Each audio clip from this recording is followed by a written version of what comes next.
Windows 10 how to add Outlook to startup. नमस्कार दोस्तों, स्वागत है आप सभी का तिकराज यूट्यूब चैनल पर।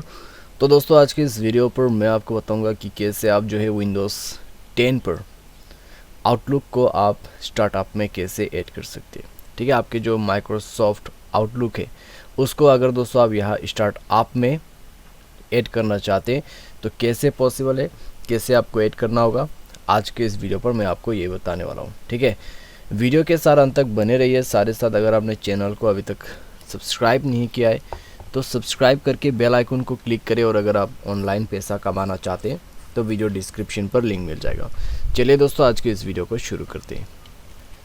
तो दोस्तों यहाँ पे आपको सबसे पहले तो अपने स्टार्ट बटन पे क्लिक करना है।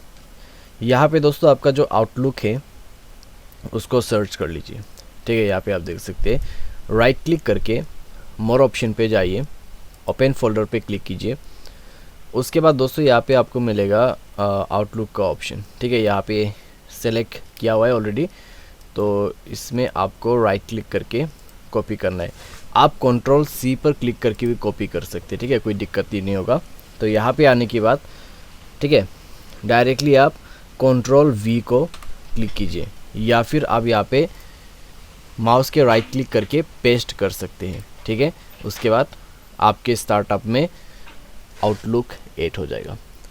तो दोस्तों बहुत ही सिंपल सा प्रोसेस है। कुछ इस प्रकार से आप जो है माइक्रोसॉफ्ट आउटलुक को आप स्टार्टअप में ऐड कर सकते हैं। उम्मीद करते हैं वीडियो आपको पसंद आया होगा। Thanks for watching.